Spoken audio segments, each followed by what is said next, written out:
morning, sweet learners. How are you all? I hope you all are fine. Welcome to our English class. Children, today we are going to cover the topic paragraph writing.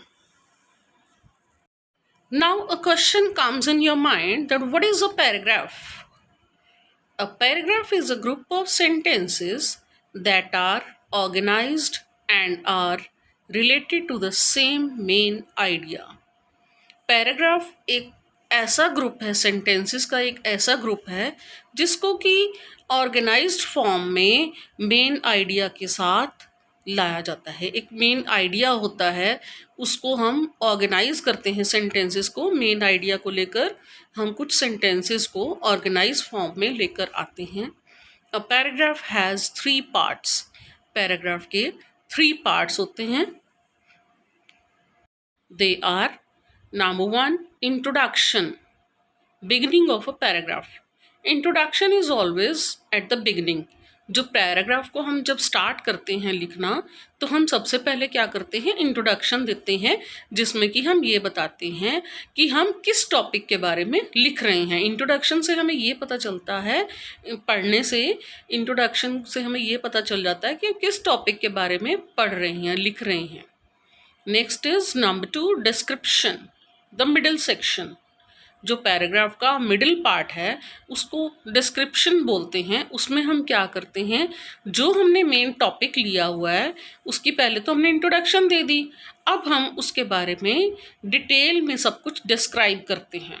For example, if we take a paragraph, suppose my house, ठीक है, आप अपने house के बारे में लिख रहे हैं कि मेरा घर कैसा है। सबसे पहले आप इंट्रोडक्शन दोगे, है ना, कि हाउस कैसा होता है, क्या होता है, फैमिली सारी इकट्ठी मिलके रहती है हाउस में, है ना। आप यही बताओगे ना कि family always lives in a house, मेरा हाउस कहाँ पे है, ये आप सिचुएशन, लोकेशन सब बता दोगे उसमें, ठीक है ना, लोकेशन बता दी।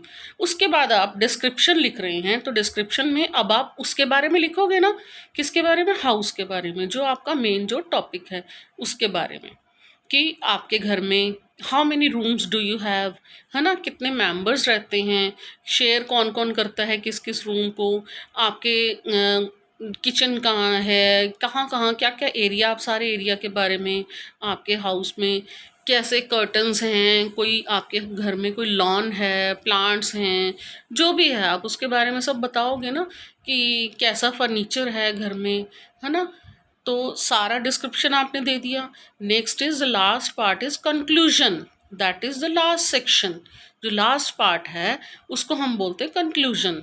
उसमें हम क्या करते हैं, पूरा जो हमारा टॉपिक है उसको ख़त्म करते हैं, कंक्लूड करते हैं, ठीक है। उसमें हम लिखते हैं कि हमारे घर में जो है ये पोर्शन है, ऐसे ऐसे सारा कुछ हमने बता दिया, सारे घर के बारे में सारी डिटेल दे दी। तो हम अपने घर को बहुत पसंद करते हैं। आई लाइक माई हाउस, ठीक है, because I feel relax when I am at home. घर में हम जब में होते हैं तो हम रिलैक्स फील करते हैं, ठीक है। हम कंक्लूड कर देते हैं, एंड पार्ट हो जाता है हमारा पैराग्राफ का, ठीक है। इसी तरह से हमने पैराग्राफ लिखना होता है। Today we will write a paragraph on the topic Independence Day celebration. Today we will write paragraph on Independence Day. You know Independence Day is approaching near. आ रहा है ना पास में Independence Day, तो हम Independence Day पे आज paragraph लिखेंगे। Independence Day is celebrated with great zeal. बहुत ही उत्साह से इंडिपेंडेंस डे सेलिब्रेट किया जाता है, मनाया जाता है। ऑन 15 अगस्त एवरी ईयर, हर साल 15 अगस्त के दिन इंडिपेंडेंस डे जो है, स्वतंत्रता दिवस जो है, वो बहुत ही उत्साह के साथ मनाया जाता है। On this day in 1947 India became independent from British rule. अंग्रेजों के शासन से हमें आज़ादी मिली थी कब, इस दिन 15 अगस्त 1947, 15 अगस्त 1947 को हमें जो ब्रिटिश रूल से, अंग्रेज़ों से हमें आज़ादी मिली थी। We celebrate this day by unfurling flag. हम इस दिन को कैसे मनाते हैं, अपने देश का झंडा जो है उसको लहराते हैं। अनफॉल मीन्स झंडा लहराना।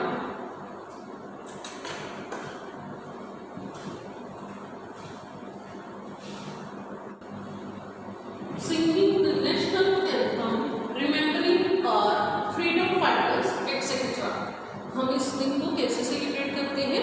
अपने जो ट्राई कलर फ्लैग है उसको अनफॉल करते हैं, उसको लहराते हैं और नेशनल एंथम जो है वो हम गाते हैं और अपने फ्रीडम फाइटर्स को, जिन्होंने कि हमारे देश को आज़ादी दिलाने के लिए, हमें फ्रीडम दिलाने के लिए उन्होंने अपनी लाइफ जो है वो सेक्रीफाइस की है, अपनी जो जीवन की कुर्बानी दी है, उन सबको हम फ्रीडम फाइटर्स को हम याद करते हैं।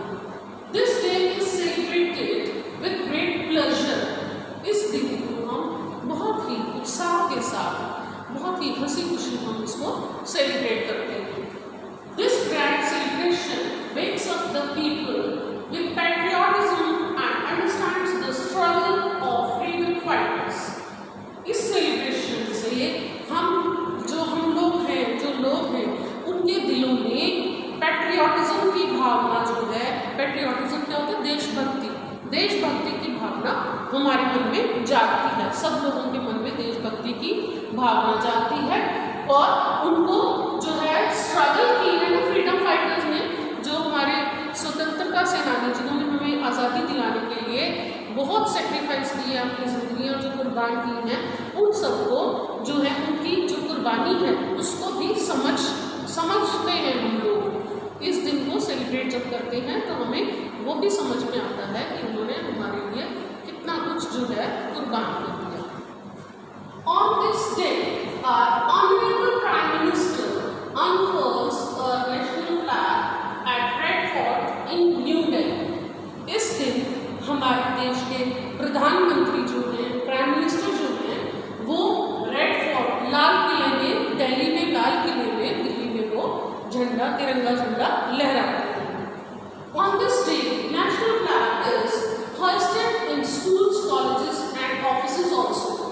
इस दिन स्कूल्स में, कॉलेजेस में, ऑफिसेज में, हर जगह पर भी तिरंगा झंडा हमारा लहराया जाता है। There are many programs organized in schools and colleges। Schools में और कॉलेजेस में बहुत से प्रोग्राम भी आयोजित किए जाते हैं। Students and teachers participate। Students and teachers participate with great enthusiasm and realize the importance of freedom। जो स्टूडेंट्स हैं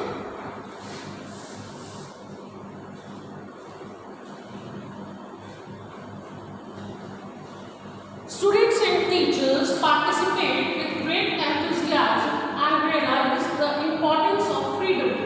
Students और teachers जो हैं वो भी बहुत ही उत्साह के साथ इस सारे प्रोग्राम में, सारे कार्यक्रम में पार्टिसिपेट करते हैं और इस दिन की इम्पोर्टेंस, फ्रीडम की, जो हमें आज़ादी मिली है, बहुत मुश्किल से मिली है, इसकी जो है वो इम्पोर्टेंस रियलाइज होती है, वो इसके महत्व को समझते हैं।